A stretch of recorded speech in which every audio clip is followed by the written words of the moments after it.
What's up guys, John from ARTV, finally back in high quality again. Thank you to the Charger Gods, I am back on track. Let's talk about the new Lumineers record called Cleopatra. It's a very female-centric album, lots of relationship stories here, and if you guys have followed my channel for a while, you're probably familiar with the fact that I wasn't too keen on their 2012 debut. The self-titled album was full of these songs that were kind of pleasant enough, I suppose, but at the same time, very cheesy. Some of them, at least, were fun, and I could not stand the single Ho Hey. That it was just inescapable. I hated it. I wanted to throw it down a well and never see it again. And honestly, I kind of still feel the same way because the pain like that, it never goes away. I wanted to give Cleopatra a fair chance though, and I have to say that with repeated listens, it has settled in a little bit more with me. But there's a major flaw with this album, and it's the fact that the record seems divided. The standard edition of this record is only 32 minutes long, 11 tracks. The first half is loaded with some catchy, melodic songs that just are brooding in a sense, but at the same time, there's still character-driven stories here that actually make you care about them. And then the latter half is stacked with boring songs like Gale's song and Long Way From Home, and it just sees them kind of copy and pasting things that I've seen them do earlier in the album on their earlier efforts. It just sounds like a man, a guitar, a piano, barely any percussion on that second half, and it's just a really tough listen. It's just punishing at parts. The album takes on this indie folk persona, which is nothing new for the band, but I like seeing that they're not just putting something out there to get radio play again, like with Ho Hey. That was definitely like this love song, I belong with you, you belong with me, and it's just like, okay, you know, that's kind of like predictable that that would blow up, but I don't see anything that's just like so in your face catchy on this album, and I kind of like that in a sense. I like that they didn't just go for that, try to get popular, try to get on the radio again, but there are some moments here that are really, really well done. Ophelia, this album's lead single,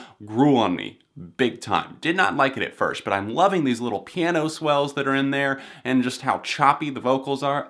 Ophelia, you've been on my mind, girl, like a drug. You know, I've heard that a million times, but at the same time, he makes it sound kind of clever here for some reason. Sleep on the Floor is another one that I'm really digging. Kicks off this record, kind of slow paced, telling the story of basically running away from home, leaving everyone behind, saying, I'll be okay, but I'm gonna go across the country and do my thing and try to be successful and be myself somewhere else. And it is one of those slow burning moments, but it's a good way to really get in focus with what this album is going to present to us. And we see right after that, of course, Ophelia, and then Cleopatra, another female driven song that I'm really coming to enjoy at this point. I think tracks 1 through 5 honestly are pretty damn solid. Moments like Angela are uber fun. I'm having so much fun digging into that track and just seeing what it really is all about, especially Gun Song as well. That's one of the more clever ones lyrically on this record, I'd say. Drawing some comparisons, allusions, it's just one that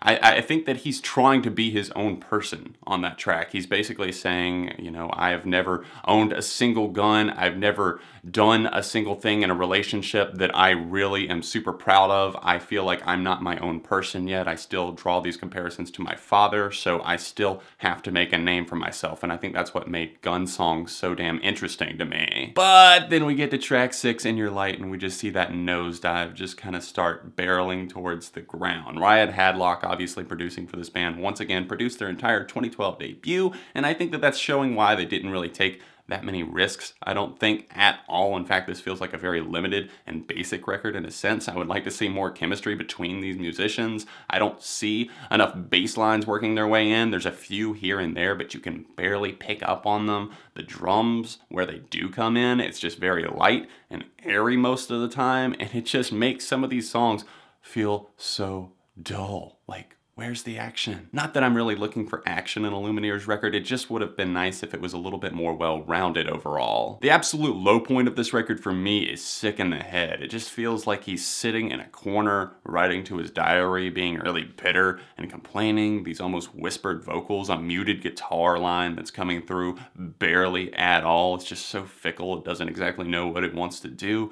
Fuck 'em, they're sick in the head. It's just so unimpressive on nearly every level, and tracks 6 through 9 just really have a hard time doing anything or moving me in any way. Fortunately, track 10 comes through my eyes, and it's a little bit more of a lucrative tune. I like the fact that he's kind of saying, what have you done to my eyes? What have you done to me? Basically, you turned me upside down. I'm falling for you type scenario, I believe. And it makes it for a little bit more of an interesting and welcoming tune, but at the same time, then we drop off again with the album's slow-moving closer. I do like the transition between tracks 10 and 11, Patience being the closer here, but it just goes out on this just fading light, and there's not much to it at all. And that's what I could really say for this Lumineers record. There's not a ton to it. It's a very simplistic album. There's a lot of female characters here that are going to drive the storylines. Obviously, Wesley Schultz, the lead singer of this band, is really just focusing and honing in on that whenever he's writing his lyrics. Obviously, he's not the only lyricist in the band. Jeremiah writes some of them as well,